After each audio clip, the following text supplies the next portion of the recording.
Eli Ward walked through the dusty alien market with a small bundle in his arms. The sky above was dark purple, filled with ships and smoke. His clothes were torn, his boots broken, and in his hand he held his last 6 credits. The aliens around him stared with cold eyes. Humans were not welcome here. They were seen as poor, dirty, and weak, but Eli did not care about their stares. The only thing that mattered to him was the little girl sleeping in his arms. Her name was Luna. She was pale, breathing weakly, and her skin shimmered faintly with alien patterns. She was half human, half alien, and she was dying. Eli stopped at the slave auction stage. Dozens of alien women stood behind a glowing barrier, chained, silent and afraid. The auctioneer, a tall insectoid creature, shouted prices as if selling cattle. Some buyers laughed, others whispered, their eyes filled with hunger or greed. Eli stepped closer. His heart pounded. He had promised his dying wife that he would take care of Luna no matter what. But Luna needed a mother. She needed warmth, care, someone who could understand her alien side. Eli could not do it alone. The crowd fell silent when the human spoke. "My daughter needs a mother," Eli said. His voice was low but clear. The aliens laughed. One shouted, "With 6 credits? You can't even buy a meal." Eli did not answer. He only looked at the 3 women on the platform. The first was tall, with silver eyes and dark scales along her neck. She looked proud, almost royal. The second had green skin and gentle eyes full of sorrow. The third was small and quiet, with soft purple hair and a mark across her shoulder that looked like a burn. They all looked broken. But something in their eyes told him they still had hearts. The auctioneer sneered. 6 credits? You insult the market." Eli placed his daughter on a crate and lifted the money in his hand. "It's all I have," he said. "But it's more than what you'll get from leaving them here to rot." The crowd began to murmur. Some found it funny, others strange. The alien auctioneer laughed and said, "Fine, 6 credits for 3 broken women. Let's see what a human does with them." The sale bell rang. Eli's hand trembled as he signed the contract. The 3 alien women were led to him, their chains unlocked one by one. The first woman, Rin, stared at him sharply. The second, Kira, avoided his eyes. The third, Tessera, looked at Luna and frowned. "You bought us," Rin said in a cold voice. "Why?" Eli picked up Luna gently. "Because my daughter needs someone who can love her," he said. "Someone who won't be afraid of what she is." Tessera tilted her head. "And what about you, human? Do you expect love too?" He shook his head. "No, I expect nothing. Only that you help her live." They followed him through the dusty streets, silent and confused. Other aliens pointed and whispered as they passed. A human man with 3 alien women. It was a strange and shameful sight. When they reached Eli's small house on the edge of the colony, the women were surprised. It was not a prison. It was a home. Inside were toys, drawings, and small lights on the walls. A pot of soup was boiling, though the smell was faint and poor. Luna woke up and looked at the women. She smiled, her small hands reaching out. "Mama," she said softly. The women froze. None of them answered. The word cut through their hearts like a knife. Eli placed Luna in bed and turned to them. "You are free here," he said quietly. "But if you wish to stay, she will call you mother." He went to the kitchen to fix food. Behind him, the women stood silent, not knowing what to feel. Later that night, they sat by the fire. Luna slept peacefully. The storm outside grew louder. Rin spoke first. "He's lying. No human buys slaves to set them free." Kira shook her head. "Maybe he's just desperate," Tessera whispered. "Or maybe he's kind." They looked toward the bedroom door. Eli sat beside Luna, watching over her with tired eyes. He looked like a man who had already lost too much. The night passed slowly. The 3 alien women lay awake thinking. None of them had ever seen a human like him. When morning came, Eli stepped outside to fetch water. The market had already begun its noisy trade again. From the shadows, a group of aliens watched him, whispering. "The human who bought 3 slaves for love," one said. "Foolish." But back inside the small home, Luna laughed for the first time in months as the alien women helped her eat. Rin brushed her hair. Kira fed her soup. Tessera hummed an alien lullaby. Outside, Eli heard her laughter and smiled weakly. For that one sound, every risk, every humiliation was worth it. He looked at the horizon where smoke rose from alien cities and whispered to himself, "I'll protect them, no matter what it costs." Behind him, the women watched through the window, their new master, poor but brave, standing alone against a world that hated him. None of them knew yet that his choice that day, for just 6 credits, would change all their lives forever. The 3 alien women followed Eli into his small wooden house at the edge of the colony. The air inside smelled of clean wood and herbs. The walls were patched with old metal sheets, but everything was neat and quiet. The women stood near the door, not sure what to do. They had known only orders, not kindness. Eli placed Luna on a bed made from rough cloth and covered her with a blanket. The little girl smiled weakly at the women and waved her hand. None of them moved. They had never seen a child like her. She had human eyes but faint glowing lines on her cheeks, marks from her alien blood.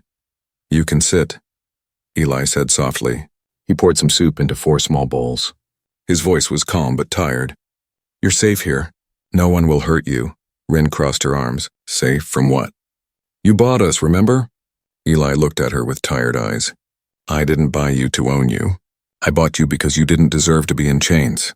Kira lowered her gaze. Tessara looked at Luna again, watching the child's slow breathing. Something inside her shifted. They ate in silence. The storm outside had turned the sky gray. Each flash of light from the windows made them flinch. For years they had been prisoners, sold and traded like goods. It was strange to sit at a human's table eating warm food. After dinner, Eli lit a small fire. Luna woke up and crawled toward Rin. The tall alien hesitated but lifted the child into her arms. Luna touched the scales on her neck and giggled softly. The sound broke something heavy in the air. Even Rin smiled a little. Later, Eli sat near the fire and began to repair a broken heating coil. His hands were steady, though the light flickered. The women whispered quietly among themselves. Kira spoke first. "He could sell us again any time." "Why didn't he?" Tessara said. "He doesn't look like a man who wants slaves. Look at the house. He built it for her, not for himself." Rin frowned. "Oh, maybe it's all a trick. Humans are good liars." Kira shook her head. "I've seen liars. They look different. This one? He looks empty inside." They all turned to watch him. Eli's face glowed faintly in the firelight. His eyes were lost somewhere far away. That night, when everyone went to rest, Tessara couldn't sleep. She heard Luna coughing in the other room and walked quietly to her bedside. Eli was there already, sitting with a wet cloth on Luna's forehead. "She gets worse when it rains," he whispered without looking up. Tessara asked softly, "You don't have medicine?" He shook his head. "Not the right kind. Her body is not like ours. Human medicine doesn't always work." Tessara looked at the small box beside him filled with old bottles. She recognized one plant name written in alien letters. "This one needs heat, not cold," she said, taking the cloth from him. "You'll make her weaker like this." Eli blinked in surprise. "You know how to help her?" "A little," Tessara said, warming her hands near the fire and placing them gently over Luna's chest. Her palms glowed faintly. The child's breathing slowed and steadied. Eli watched silently. It was the first time in months he had seen Luna sleep peacefully. When morning came, sunlight broke through the cracks in the wall. The 3 women were sitting near the window, watching the colony wake up. None of them spoke. For the first time, they felt something close to peace. Rin looked at Eli, who was making tea from old herbs. "You risked your life for her," she said quietly. "No man does that for a half-blood." Eli handed her a cup. "She's my daughter. Blood doesn't matter." Kira smiled faintly. "Then what about us?" Eli looked at them, his eyes calm but unreadable. "If you choose to stay, your family too." His words hung in the air, strange and warm. As the day went on, Luna played outside with Tessara's help. The other 2 cleaned and repaired parts of the house on their own. They didn't plan it, but something invisible had begun to form between them, a quiet trust. That night, as the stars rose above the alien sky, Rin stood at the window and whispered, "He bought us for 6 credits, but maybe he bought our freedom instead." Inside the small wooden home, the silence was no longer heavy. It was gentle, the kind that feels like a beginning. The morning started calm, with soft wind touching the valley. Eli repaired a broken pipe outside while Luna played with small stones near the steps. The 3 alien women worked around the house quietly. It almost felt like peace had found them. But in this world, peace never stayed for long. By noon, the sky turned black. Thick clouds rolled in from the west, heavy with lightning. The wind grew sharp, carrying dust and rain. Rin felt it first, her scales tightening against the chill. "A storm is coming," she said. Eli looked up and saw the sky swirl like boiling water. He rushed inside and closed the shutters. The rain began suddenly, a roar against the roof. Thunder followed, shaking the wooden walls. Luna jumped and started crying. Eli lifted her, whispering calm words, but the child was shivering. Her skin glowed faintly blue, a bad sign. Tessara touched her forehead and pulled her hand back in worry. "Her fever is back," she said. "It's worse than before." Eli's face went pale. He took out the few medicine bottles he had, but none were the right ones. Tessara said, "She needs Keelan roots. They cool the hybrid fever. There was some at the old shipyard before." "That's 5 miles from here," Rin said. "In this storm, you'll die before you reach it." Eli wrapped his coat tightly. "Then I'll die trying. I won't lose her too." Before anyone could stop him, he ran out into the rain. The door slammed behind him. The storm grew violent. The wind screamed across the valley. Inside the house, water dripped from the ceiling. Luna's breathing became slow and weak. Kira tried to wipe her face, whispering alien prayers under her breath. Rin paced like a caged beast. Tessara stared at the door, afraid it would never open again. Outside, Eli pushed against the wind. His boots sank into mud with every step. Lightning cracked close, burning the air. He could barely see, but he kept going. His thoughts were only of Luna, her laugh, her small hand holding his, her whisper when she said "Daddy" for the first time. He reached the edge of the shipyard, broken metal rising like bones from the ground. The rain made everything shine with cold light. He searched through the wreckage, throwing aside crates and shards until he saw it, a plant glowing faintly under a piece of glass. The Keelan root. As he grabbed it, a shadow moved behind him. He turned fast, knife ready. A tall alien stood there, covered in armor. "Human," the voice hissed. "You don't belong here." Eli stepped back. "I don't want trouble. I need medicine for my child." The alien raised its weapon. "You'll take nothing from our land." Before it could strike, lightning hit a nearby metal post. The flash blinded them both. Eli used the moment to run, clutching the root. Behind him, the alien shouted, but the storm swallowed the sound. He ran until his lungs burned. His legs slipped on the wet ground, but he kept moving, his hands bleeding from cuts. When he finally reached the house, the door burst open and Rin pulled him inside. He fell to his knees, soaked and shaking, holding the glowing root tight. Tessara rushed to crush it and mix it in warm water. She gave it to Luna slowly, whispering to her in her soft alien tongue. The glow on the child's skin faded little by little. Her breathing eased. Eli sat on the floor, exhausted, watching her chest rise and fall. His eyes were wet, though he didn't know if it was rain or tears. Rin stood beside him. "You could have died," she said quietly. Eli looked up at her. "If I die and she lives, that's enough." Kira placed a blanket over his shoulders. Tessara smiled faintly. "You're strange, human. You fight like a father, not an owner." Eli looked toward Luna's bed. "Because she's all I have left." Outside, the storm began to fade. The thunder softened, leaving only the sound of rain. Inside the small house, warmth returned. Luna slept peacefully, her fever broken. The 3 women sat near the fire, watching Eli doze off beside his daughter. None of them spoke, but they all felt it. Something inside them had changed. They were no longer strangers tied by a deal. They were a family born from pain and rain. And outside, under the clearing sky, the first light of dawn touched the wet earth, shining like hope. Days passed after the storm and the valley turned green again. The air was clear and Luna's laughter filled the small house. The 3 alien women had grown comfortable there, though each carried silent questions. They worked together, cooked together, and every night sat by the fire while Eli told small stories about the stars and the old world before the war. Yet beneath his calm voice, there was always a shadow. His eyes sometimes drifted far away as if watching ghosts. Rin noticed it first.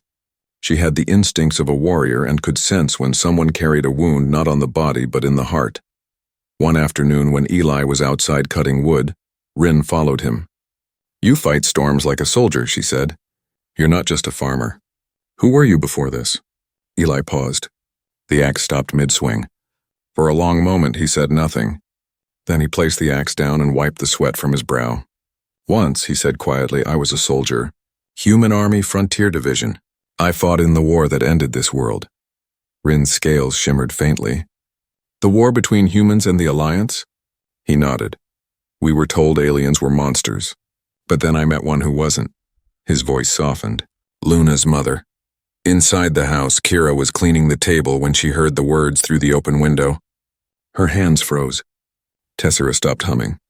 The story they had silently wondered about was finally unfolding. Eli sat on the wooden steps, eyes lost in memory. Her name was Siral. She was a medic for the Alliance. I was wounded in a raid. She could have left me to die, but she didn't. She treated me, hid me from her own kind. We escaped together. For a while there was peace between us. Rin listened in silence. The wind carried the faint sound of Luna's laughter from inside. But peace never lasts, Eli said. The armies found us, both sides. They said I betrayed humanity by loving an alien. They said she betrayed her kind by saving a human. They shot her when she tried to protect our child. Rin lowered her eyes. And Luna? She was born the same night, Eli said. I ran with her through the snow. I lost everything else that day. He stood, his voice steady again. That's why I live here, far from both sides. I just wanted her to live free. Rin didn't speak again. There was nothing left to say. She turned and went back inside, but her steps were slower now, heavy with respect. That night, when the fire crackled softly, Kira asked him gently, You still love her, don't you? Eli nodded. Every time Luna smiles, I see her mother's eyes. The room grew quiet. Even Luna felt the silence and sat closer to him. He wrapped an arm around her, but peace once again began to tremble. Outside, faint lights moved across the valley. Strange humming filled the air. Rin's eyes narrowed. Patrol ships, she whispered. Alliance guards, Eli's face hardened. They check this area once a month. As long as we stay inside, they won't bother us, but he was wrong. A loud knock came at the door the next morning. 3 armored aliens stood outside, their weapons shining. One of them held a data chip. Human Eli Ward, he said. We received a report that you're harboring alien citizens without license. That is a crime. Eli kept his calm. They're not slaves. They're free here. The officer smiled coldly. Freedom doesn't exist between species. You will surrender them or face arrest. Luna hid behind Tessera, gripping her hand. Kira stepped forward, her voice trembling. We're not leaving. This is our home, the officer laughed. You think you belong with him? Eli stood in front of them. They belong where they are loved. For a moment, no one moved. Then the officer raised his weapon. Rin stepped in front of Eli, her scales glowing in defense. The officer hesitated. He had not expected resistance. Finally, he lowered the weapon slightly. We'll report this, he said. You can't hide forever. When they left, silence filled the room. Luna began to cry softly. Eli knelt beside her. It's all right, he said. They won't take you away. That night, as they sat together by the fire, Kira whispered, You could have let us go. You would have been safe. Eli looked at them and said simply, Family doesn't run away. The words sank deep into their hearts. They had been sold, freed, and now chosen. But for the first time in years, they felt what it meant to belong. Outside, under the pale moonlight, the patrol lights vanished into the horizon. Inside, 4 lives sat close to the fire, knowing danger was coming again. Yet none of them planned to leave. The next few days were quiet, but the silence felt wrong. The sky was too still. The wind carried no sound of birds, and even Luna stopped laughing as often. Eli felt it in his bones, like something was coming. He kept working outside, pretending everything was normal, but his eyes often drifted to the road leading down from the colony. Inside the house, the women tried to stay calm. Tessera was teaching Luna how to write her name using small wooden sticks. Kira was cleaning the table, humming softly to hide her fear. Rin stood by the window, her hand resting on the blade she had hidden near the door. At sunrise, a sound broke the quiet, the low hum of engines. Dust rose from the road as armored vehicles appeared. Rin's eyes hardened. They're back, she said. Eli stepped outside. His heart was steady, but his mind raced. He knew what they wanted. The patrol stopped near the gate, and a group of soldiers stepped out, weapons ready. Their leader was the same officer from before, his face unreadable. Human, he said, we warned you. Harboring alien fugitives violates Alliance law, Eli replied calmly. They're not fugitives. They're my family. The officer smiled thinly. Then your family makes you a criminal. He raised his hand. Search the house. The soldiers moved fast, kicking open the door. Inside, Luna screamed. Kira grabbed her, holding her close while Tessara blocked the hallway. Rin pulled her blade, ready to fight. Eli shouted, "Stop! Don't touch them." One of the soldiers laughed. "You think you can stop us, human?" Rin struck first. Her blade moved like light, knocking the soldier's weapon to the ground. Kira threw a chair to block the door. Tessara pushed Luna under the table. For a moment, chaos filled the small house. The officer fired into the air. The sound froze everyone. "Enough," he said. "You can't win. We'll take them and the child too." Eli stepped forward, his voice calm but strong. "If you take them, you'll have to kill me first." The officer looked at him for a long time. "You're brave for a human, but bravery means nothing against the law." Eli reached into his coat and pulled out a small data card. "Then let's talk about law," he said. "This is Luna's birth record. Official Human and Alliance joint file. Her mother's name, her signature, and the peace order signed by both factions. You can't separate her from her guardians." The officer's eyes widened slightly. "Impossible. That order was erased after the war." "Maybe erased from your memory," Eli said, "but not from mine." He placed the card on the table. The officer scanned it with his wrist device. The record appeared in blue light, real, valid, unaltered. It named Eli Ward and Saral of Terran IV as parents of Luna Ward, with protection rights for any legal caregivers chosen by Eli. The room fell silent. Even the soldiers hesitated. Kira held Luna tighter. Tessara's eyes filled with tears. Eli looked straight at the officer. "She calls them mother. Are you going to tell a child her mothers don't count?" The officer stared at the little girl peeking from behind Kira. Her big eyes shimmered softly in the light. For a moment his expression changed. Then he lowered his weapon. "Take your papers and your family," he said. "But you'd better leave this colony before sunset. Next patrol won't be so kind." He turned and walked out. The other soldiers followed, leaving the house in silence again. Rin looked at Eli. "You could have fought. Why didn't you?" Eli sighed. "Because fighting doesn't always win. Sometimes proof does," Kira whispered. "We can't stay here now." Eli nodded. "Then we'll leave tonight." They packed quickly, taking only what they could carry. Luna hugged her small toy and looked at the burning sky through the window. As they stepped out, smoke began to rise from the far side of the colony. Someone had set fire to the human quarter, a message that they were no longer welcome. Eli led them toward the mountains. Behind them, the world they knew turned red with flames. Ahead, the night waited, uncertain, dangerous, but free. Luna held his hand. "Daddy," she said softly, "are we going home?" He smiled at her. "Yes, little star. We're going to build a new one." As they climbed into the dark hills, the wind carried the smell of ash and rain. None of them looked back. The past was gone, but the family that had been born out of 6 credits and kindness now walked together toward something that felt like hope. The mountain air was thin and cold, but it felt clean. After days of travel, Eli and his small family found a valley between 2 ridges where a stream ran through tall grass. The ruins of an old outpost stood nearby. Broken walls, half-buried machines, and a roof still strong enough to keep the rain away. It was not much, but it was shelter. Eli set down the bags and looked around. "This will do," he said simply. The 3 alien women looked at each other. Their faces were tired but calm. Luna smiled and splashed water with her small hands, laughing for the first time since the raid. That sound gave all of them new strength. They began to build a home from what they had. Rin lifted heavy beams and fixed the walls with her strong scaled arms.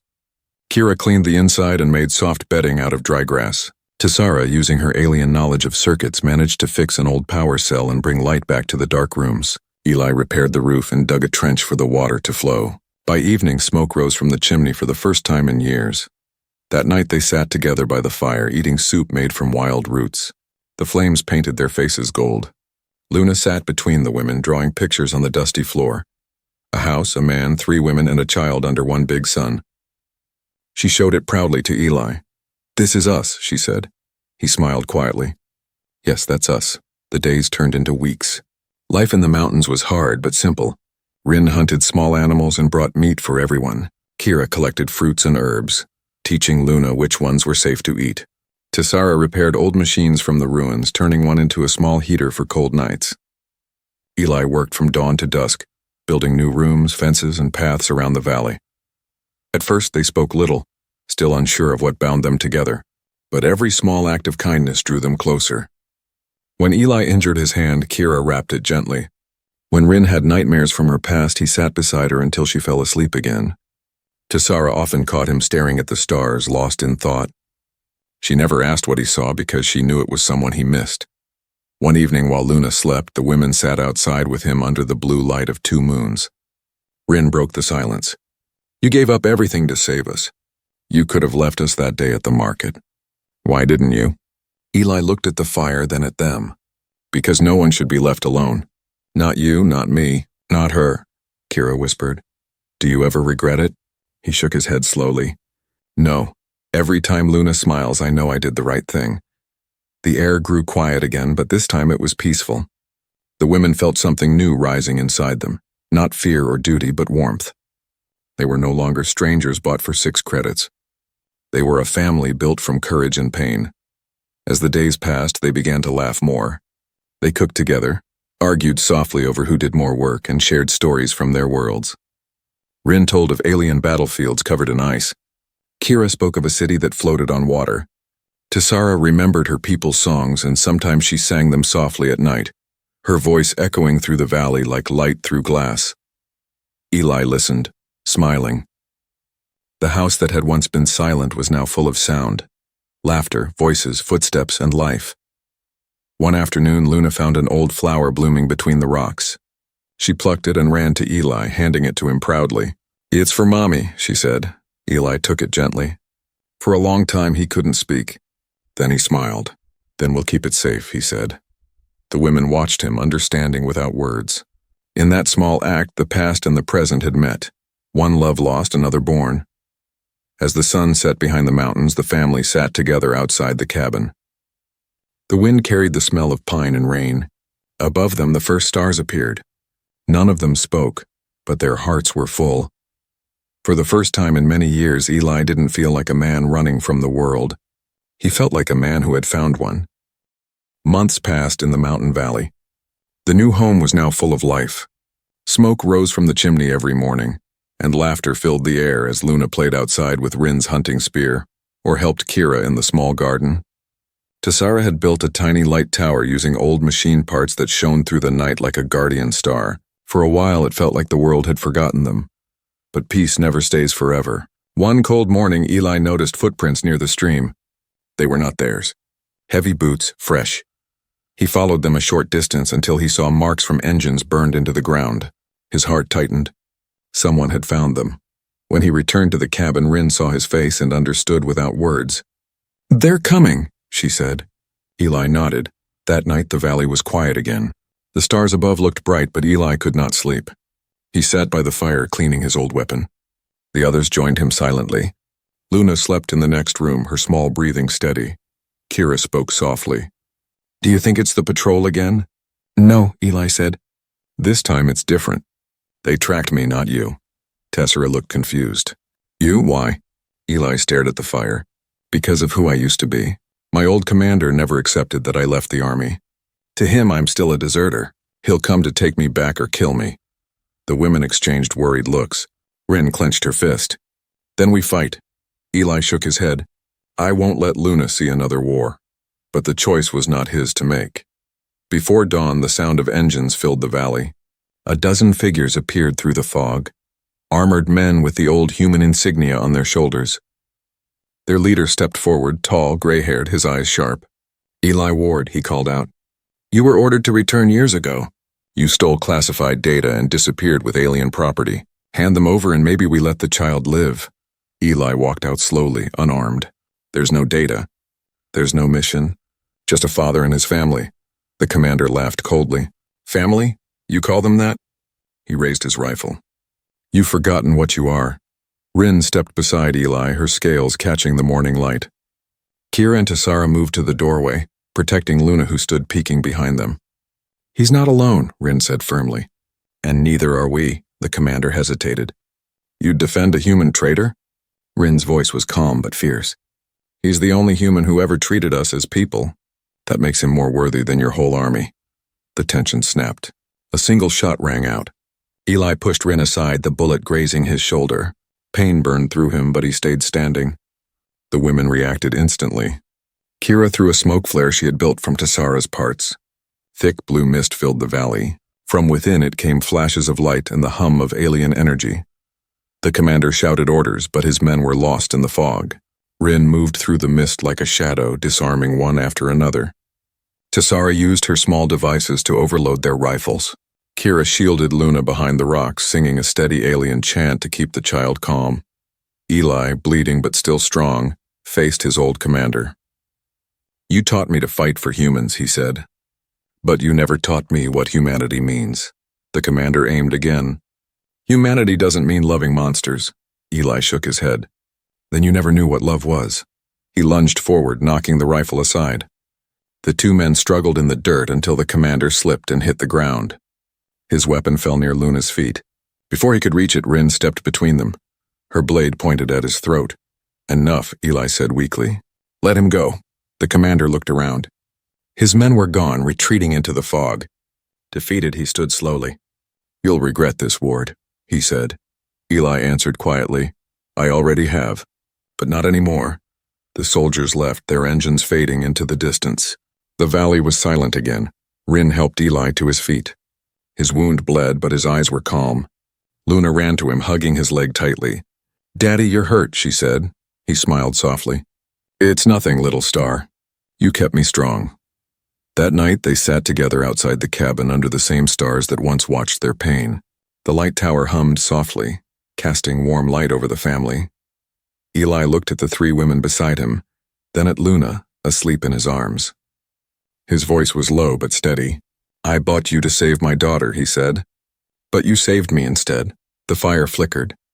The wind whispered through the trees and the night felt endless, not with fear, but with peace. For the first time in years, Eli Ward finally belonged somewhere. And the world, quiet and vast, belonged to them too.